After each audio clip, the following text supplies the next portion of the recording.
তাহলে ট্রান্সজেন্ডার আইন, এই পাগলের আইনের সমর্থন মানে গোটা দেশে বিশৃঙ্খল পরিস্থিতি তৈরি করবার সূচনা মাত্র। ঠিক কি ঠিক না? শিয়াল হঠাৎ মনে করতে লাগলো সকালবেলায় ঘুম থেকে উঠে, আমার মনে হচ্ছে এখন থেকে আমি মুরগি। শিয়ালের হঠাৎ মনে হলো সকালবেলায় সে ট্রান্স শিয়াল, সে ট্রান্স, তার মনে হচ্ছে মনে মনে সে মুরগি। এখন যদি ট্রান্সজেন্ডার আইন পাস করা হয় তো শিয়ালকে মুরগির স্বীকৃতি দিলে এখন শিয়াল নামক মানে মুরগি নামক শিয়াল কোথায় যাবে? মুরগিদের খোঁয়াড়ে যাবে। মুরগির দশা কি হবে? শরীফ মনে করেন ঢাকা ইউনিভার্সিটির একটা হলে থাকে, পড়ালেখা করে, অনার্স করছে শরীফ। হঠাৎ শরীফের মাথা খারাপ হলো, সে মনে করতে লাগলো আমি এখন থেকে ট্রান্স, আমি শরীফা। আর আইন যদি ওটা হয়তো স্বীকৃতি দিয়ে দেওয়া হলো, তো আইনগত ভাবে সে এখন কি হয়েছে? আমাদের বাংলাদেশে এই জঘন্য আইন এখনো হয় নাই। আলহামদুলিল্লাহ আমাদের মাননীয় প্রধানমন্ত্রী একজন তাহাজ্জুদ গুজার মানুষ। উনি দিনের কার্যাবলী কোরআন তেলাওয়াতের মাধ্যমে শুরু করেন। বহু মানুষের মুখে শুনেছি খবরে মুস্তাফিজের দরজায় পৌঁছাই গেছে মনে হয়। এই জন্য এইরকম একজন প্রধানমন্ত্রীর আমলে এই টাইপের পাগলামি মার্কা অভিশপ্ত আইন বাংলাদেশে হবে, এটা আমরা কখনো কল্পনা করি না। ঠিক কি ঠিক না? প্রিয় উপস্থিতি, একটা কথা ছোট্ট করে বলি, বলবো নাকি? এখন এই যে শরীফা নিজেকে শরীফা দাবি করলো, এখন সে কি হয়েছে? আইনগত ভাবে কি মেয়ে। কিছুক্ষণের জন্য ধরে নেন, মনে করেন কালা মাংকির কাছে দিছিল আইনের খসড়াটা একটু করে দেন, ভিতরটা যেমন কালো বাইরেও ভিতর সবই তো মুনাফিক না, একদম খাঁটি কালা, তো এটা আইন করে দিল। এটা হতে পারে, সমাজ হতে পারে। আইন একটা হলো মনে করেন 2-3 দিনের জন্য হয়েছে, তারপরে পিঠা খায়া সোজা হয়ে গেছে, আইন আবার সোজা হয়েছে। ঠিক কি ঠিক না? মনে করেন হইলো। এখন শরীফ আইনগত ভাবে কি হয়েছে? শরীফা এখন ছেলেদের হলে থাকতে পারবে না, মেয়েদের হলে যাবে। মেয়েদের হলে গেলে অবস্থাটা কি হবে? শিয়াল মুরগি হইলে যা হইতো। ঠিক কি ঠিক না? আচ্ছা, ওইটা যদি নাও হয়, মনে করেন হলো না, আমি জিজ্ঞেস করি এই ট্রান্স যখন মেয়েদের ওখানে যাবে, সেই মেয়েদের হলে আপনার মেয়ে পড়ে, আমার বোন পড়ে, কারো ভাতিজি পড়ে, কারো ভাগ্নি পড়ে। ঠিক কি ঠিক না? ওখানে থাকে তারা কি ইজি ফিল করবে না আনইজি ফিল করবে? তারা কি নিরাপত্তার চেতনায় ভুগবে না নিরাপত্তাহীনতায় ভুগবে? তাহলে তাদের মানবাধিকারটা কোথায় গেল? আমেরিকা, তুমি সুস্থ মানুষের, সুস্থ রুচির মানুষের অধিকার তোমার কাছে কোনো অধিকার নয়। পাগলা, এবং নিচু, হীন, কুরুচিপূর্ণ যৌনাচারে অভ্যস্ত যেগুলো হতে চায়, ওই টাইপের কুরুচিপূর্ণ গুলোর অধিকার তোমার কাছে অধিকার। বোঝা গেল দাল মে কুছ কালা হয়। গোটা পৃথিবীতে সমস্যার কোনো অভাব নাই। প্রতিদিন ফিলিস্তিনে শত শত নারী আর শিশুকে অবলীলায় হত্যা করা হচ্ছে। তাদের জন্য আমেরিকার মনে কোনো মাথা ব্যথা নাই, কোনো মায়া নাই। সমস্ত মায়া ট্রান্সজেন্ডার নামক পাগলগুলোর জন্য, উম্মাদগুলোর জন্য, কুরুচিপূর্ণ মানুষগুলোর জন্য। এই ধরনের কুরুচিপূর্ণ জিনিস এই সোনার বাংলায় কোনোদিন বাস্তবায়ন করতে দেওয়া হবে না ইনশাআল্লাহ।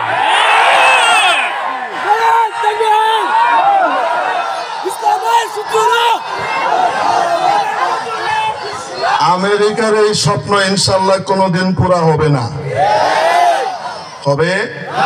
হবে না ইনশাআল্লাহ। আচ্ছা, এবার আসেন আরেকটা সূরাতে যাই। শরীফ কি হয়ে গেছে? আমি বইয়ের কথা বলছি না, বই তো আলাদা, এগুলো গবেষকরা বলবে।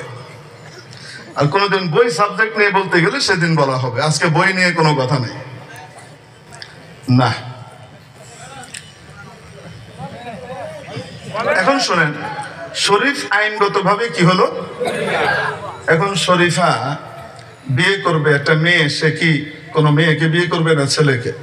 বাংলাদেশের সংবিধান এবং আইন দিয়ে মেয়ের মধ্যে কোনো বিয়ে হয়? ছেলের কোনো বিয়ে হয় না। তো কার সাথে বিয়ে করবে? একটা ছেলেকেই তো বিয়ে করবে, কারণ তো সে এখন আইনগত ভাবে কি মেয়ে। তো এই শরীফা বিয়ে করলো বল্টু মিয়ারে।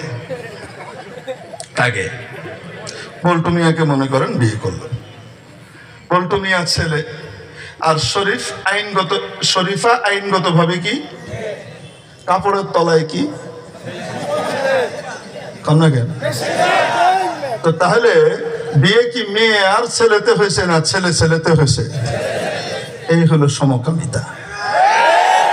এই ট্রান্সজেন্ডার হলো সমকামিতার ব্যাকডোর, যেটা দিয়ে এদেশে সমকামিতার আইনকে সহনীয় পর্যায়ে নিয়ে যাওয়ার পায়তারা কষা হচ্ছে।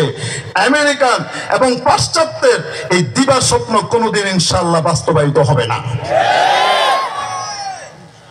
মেরে মুহতারাম দোস্ত, যদি প্রয়োজন পড়ে আমাদের আলেম ওলামারা এবং সচেতন জনগণ, বলেন তো দেখি, এটা কি শুধু আলেম ওলামার বিষয়?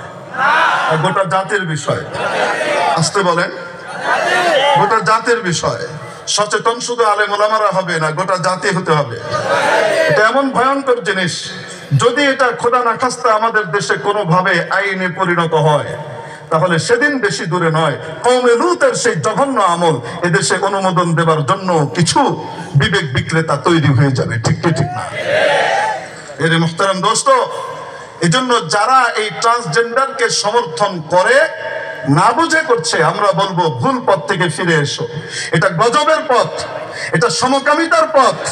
ফলাফল সমকামিতা, ফলাফল নিজের জেন্ডার চেঞ্জ করা মানে আল্লাহর সাথে বিদ্রোহ ঘোষণা করা।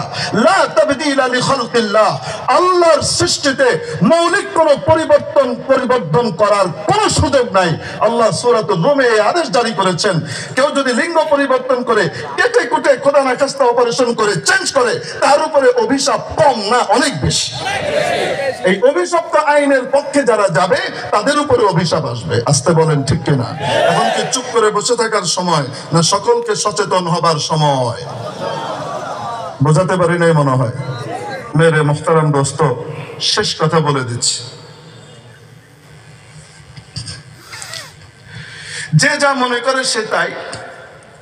এই সমকামিতার পক্ষে অবস্থান নিয়েছে আমাদের দেশের কিছু এনজিও। এরা গ্রাউন্ড ওয়ার্ক করছে বহু আগ থেকে, 90-এর দশকের পর থেকে তাদের গ্রাউন্ড ওয়ার্ক এদেশে শুরু হয়েছে। তারা LGBTQ এর নামে, বিভিন্ন নামে ধীরে ধীরে মানুষের মগজ ধোলাই করছে। আর এই ধরনের ট্রান্সজেন্ডারদেরকে আপনার এটাকে কি বলে, হিজড়া, এদের সাথে একীভূত করে মিলিয়ে হিজড়ার সহমর্মিতা ট্রান্সজেন্ডারের দিকে ট্রান্সফার করার চেষ্টা চালাচ্ছে তারা বহু আগ থেকে।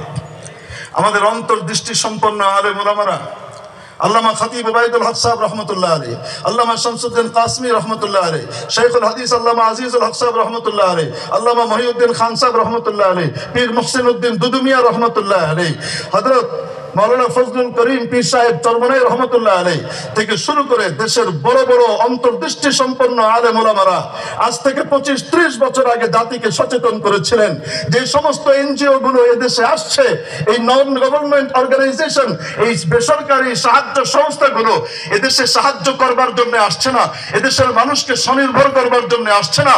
এরা আসলে ইস্ট ইন্ডিয়া কোম্পানির নব্যরূপ। ইস্ট ইন্ডিয়া কোম্পানি এদেশে ব্যবসার নাম দিয়ে ঢুকে 190 বছর এদেশের জাতিকে গোলাম বানিয়ে রেখেছিল। এরা এখন এসেছে নতুন রূপে, সেবার নামে এদেশের রুটের ভিতরে ঢুকে, একদম তৃণমূল পর্যায়ে ঢুকে তাদের ভিতরে কাজ করে এদেশের কৃষ্টি, কালচার, সভ্যতা, ভদ্রতা, সংস্কৃতি সবকিছুকে ধ্বংস করে বিজাতীয় কুরুচিপূর্ণ কালচার এদেশে ডাম্প করবার জন্য তারা এসেছে। তখন তারা বলেছিলেন, আজ আমরা চোখের সামনে দেখছি। ব্র্যাক, আশা, কারিতাস, বন্ধু তখন থেকে শুরু করেছে, এখন থেকে নয়। ব্র্যাক এখন তাকে যখন ধরেছে সবাই, বলুন আপনারা কি ট্রান্সজেন্ডারের পক্ষে, হ্যাঁ বা না বলুন। তারা বাইনারি উত্তর দিতে পারছে না, কারণ যদি বলে হ্যাঁ, মায়ের একটাও মাটিতে পড়বে, বলেন না কেন? তো পিঠ বাঁচানো দরকার। আবার যদি কয় না, না বললে যারা এতদিন টাকা দিয়ে তাদেরকে পুষছে তারা বলবে এতদিন খাওয়ায় পড়ায় এই নিয়ে কাম করাইছি, ফান্ড বন্ধ। বুঝেন নাই মনে হয়? অতএব নাও বলতে পারছে না, তো কি বলে? মাঝামাঝি ফাঁক ফোকর। বাংলাদেশ সরকার সংবিধান এবং আইনকে ব্র্যাক শ্রদ্ধা করে। বাংলাদেশ সরকার এবং বাংলাদেশের আইন আর সংবিধান যদি কোনো কিছুকে অনুমোদন দেয়, সেক্ষেত্রে ব্র্যাক অনুমোদন দেবে। তার মানে বোঝা গেল বাংলাদেশ সরকারের উপরে তার অগাধ আস্থা, বাংলাদেশের সংবিধানকে সে খুব মানে। বুঝাইল না? আমি আপনাকে এখানে বের করে দেখাই। বলেন তো দেখি, এখনো ট্রান্সজেন্ডার আইন বাংলাদেশে পাশ হয়েছে? বলেন না কেন? সংবিধানের অংশ হয়েছে? আরে এখনো পর্যন্ত সংসদেই পাশ হয়নি, ঠিক কি ঠিক না? তাহলে আমাদের ব্র্যাক কোন পক্ষে যাওয়ার কথা তাদের দাবি অনুযায়ী? কোন পক্ষে? তারা এখনো ট্রান্সজেন্ডারের পক্ষে নয়। যদি সরকার আইন করে তখন তারা ওই দিকে যাবে, এটাই তো অর্থ। এখনো সরকার কিন্তু আইন করে নাই। কিন্তু ব্র্যাকের অন্যতম গুরুত্বপূর্ণ অঙ্গ সংগঠন আপনারা জানেন, ব্র্যাক ব্যাংক। এই ব্র্যাক ব্যাংকের আপনার অ্যাকাউন্ট খুলবার জন্য যে ফর্ম, সেই ফর্ম আমি আপনাকে দেখাচ্ছি। সেই ফর্মের মধ্যে, এই পিএলসি অ্যাকাউন্টের জন্য যে ফর্ম, সেই ফর্মের মধ্যে তারা আগে কি লেখা হতো অ্যাকাউন্ট খুলবার সময়, অ্যাকাউন্ট হোল্ডার কোন জেন্ডারের, মেল, ফিমেল, আদার্স, ছেলে, মেয়ে, অন্যান্য। বুঝলেন না? মনে হয় তিনটা ঘর থাকতো। কেউ ছেলে হলে সে ছেলেতে টিক দিবে, মেয়ে হলে মেয়েতে টিক দিবে, অন্যান্য হলে অন্যান্যতে, মানে হিজড়া হলে সে অন্যান্যতে কি করবে, টিক দিবে।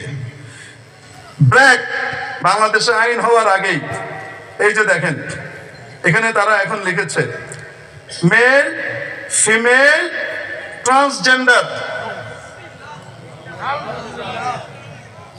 তারা লিখেছে মেল, ফিমেল এবং কি ট্রান্সজেন্ডার। বাংলাদেশ সরকার কি ট্রান্সজেন্ডার আইন পাশ করেছে?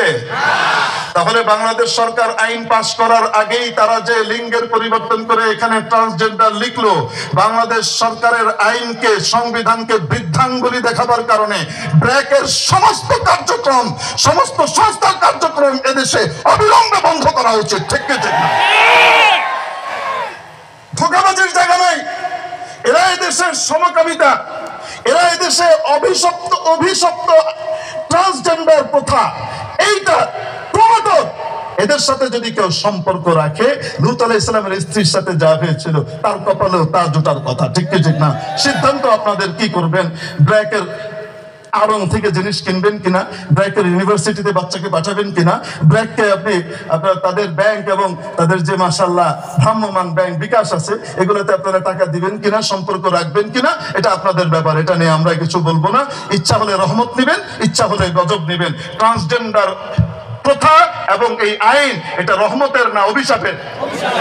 রাসূলের দৃষ্টিতে এটা কি রহমতের না অভিশাপের?